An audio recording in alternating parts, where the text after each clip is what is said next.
नमस्कार, news media मंच पर आपका अभिनंदन। मैं हूं देवेंद्र त्रिपाठी। दोस्तों, उत्तर प्रदेश में नगर निकाय के चुनाव होने जा रहे हैं।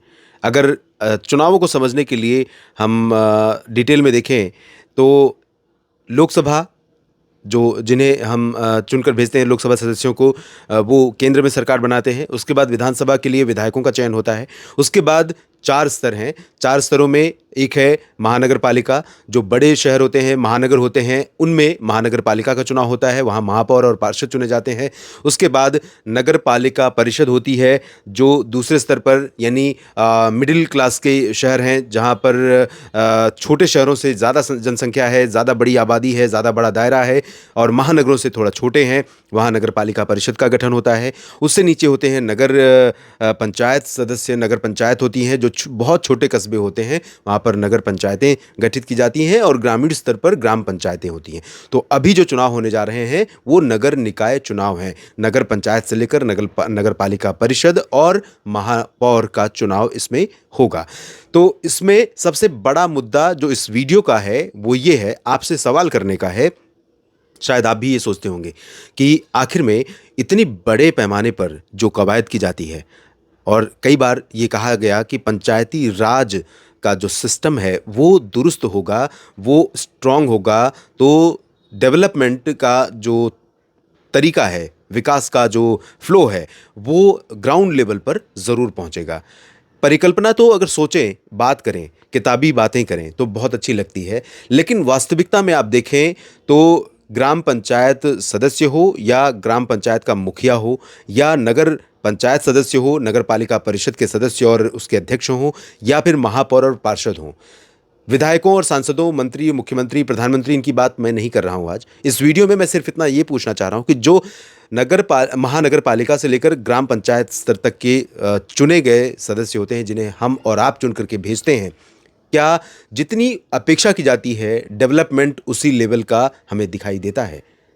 डेवलपमेंट होता है डेफिनेटली, लेकिन उनका खुद का, पार्षदों का, महापौर का, नगर पालिका परिषद के अध्यक्ष का, नगर पालिका परिषद के सदस्य का, नगर पंचायत सदस्य का, नगर पंचायत अध्यक्ष का और ग्राम पंचायत के सदस्यों और अध्यक्षों का।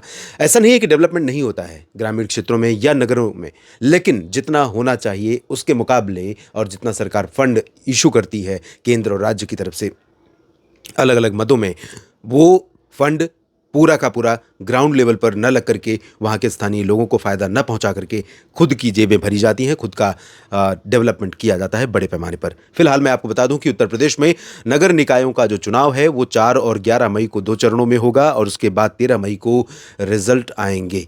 और इसके लिए भी आप देखेंगे तो बड़े पैमाने पर राजनीतिक दलों से लेकर स्थानीय तौर पर नेताओं और उनके कार्यकर्ताओं और उनके पीछे चलने वाले जो पिछलग्गू हैं, वो लगातार पूरी ऊर्जा अपनी झोंक देंगे। लेकिन सवाल ये है कि अगर मेरे क्षेत्र का सांसद, विधायक, पार्षद या नगर पंचायत अध्यक्ष या नगर पंचायत सदस्य, नगर पालिका परिषद सदस्य या ग्राम प्रधान काम नहीं कर रहा है तो हमें सवाल उठाना पड़ेगा, न कि सिर्फ उनके पीछे घूमना होगा। फिलहाल बात करते हैं, 760 नगर निकायों के चुनाव होने हैं और इसमें 1,684 पद कुल होंगे। कितना विशाल चुनाव है पूरे उत्तर प्रदेश का, पश्चिम से लेकर पूरब तक बड़ा सा राज्य और बड़ी आबादी। कुल मतदाता इस बार इस चुनाव में होंगे लगभग 4 करोड़ 32 लाख। ये मुझे लगता है कि 60% के आसपास या 50% के आसपास यहाँ मतदान होता है नगर पंचायत में। इसके बाद अगर हम अलग अलग श्रेणियों में इन पदों को बांटें तो महानगरों में जो बड़े शहर होते हैं उनमें 17 महापौर का चुनाव होना है और उसमें जो पार्षद होंगे 1,420 होंगे। 1,420 पार्षदों और 17 पार्षदों का चुनाव होना है। नगर पालिका परिषद का देखें तो 199 अध्यक्ष बनेंगे। 199 नगर पालिकाएं हैं इसके हिसाब से अगर देखें नगर पालिका परिषद, और 5,327 नगर पालिका परिषद के सदस्य चुने जाएंगे। और नगर पंचायत अध्यक्ष, जो बहुत छोटे कस्बे होते हैं वहाँ नगर पंचायतें बनती हैं और उनकी संख्या पूरे उत्तर प्रदेश राज्य में 544 है। छोटे शहरों की जिन्हें नगर पंचायत कहा जाता है उनकी संख्या 544 है। तो 544 नगर पंचायत अध्यक्ष बनेंगे और इनके सदस्य होंगे 7,178। तो ये स्थिति आंकड़ों में है। 4 करोड़ 32 लाख मतदाता होंगे, उसमें से हो सकता है कि 2.5 लाख 2 लाख लोग निकल कर सामने आएंगे और वो चुनाव में हिस्सा लेंगे, मतदान में हिस्सा लेंगे। और ऐसे में सवाल ये है कि जब ये चुन करके आएंगे, सत्ता में आएंगे, तो क्या हमारे और आपके लिए डेवलपमेंट का जो प्रोसीजर है, प्रक्रिया है, उसको फॉलो करेंगे और हमारे क्षेत्र में विकास के लिए जो वादे, बड़े बड़े वादे, बड़े बड़े दावे करते हैं, वो दावे ज़मीन पर दिखाई देंगे। ये सवाल अपने क्षेत्र के उन लोगों से ज़रूर कीजिए जो चुनाव प्रचार के लिए आते हैं, और अगर रिपीट हो रहे हैं आपके क्षेत्र के पार्षद या फिर नगर पंचायत सदस्य, नगर पालिका परिषद सदस्य, तो उनसे ज़रूर सवाल कीजिए। अब मैं आपको बताता हूं कि पहले चरण में यानी 4 मई को जो चुनाव होंगे वो 27 ज़िलों के चुनाव होंगे, जिसमें शामिल होंगे सहारनपुर, मुरादाबाद, आगरा, झांसी, प्रयागराज, लखनऊ, देवीपाटन और गोरखपुर तथा वाराणसी मंडल के 37 ज़िले। और दूसरे चरण में यानी 11 मई को जो चुनाव होंगे उनमें शामिल होंगे कुल 38 ज़िले, और ये ज़िले शामिल होंगे मेरठ, बरेली, अलीगढ़, कानपुर, चित्रकूट, अयोध्या, बस्ती, आजमगढ़ और मिर्ज़ापुर मंडलों के। तो ये कहना कि पश्चिम का एक चरण में होगा या पूरब का दूसरे चरण में होगा, ऐसा नहीं है, मिक्स है। कुछ पूरब के चरण पहले में है, जैसे प्रयागराज और वाराणसी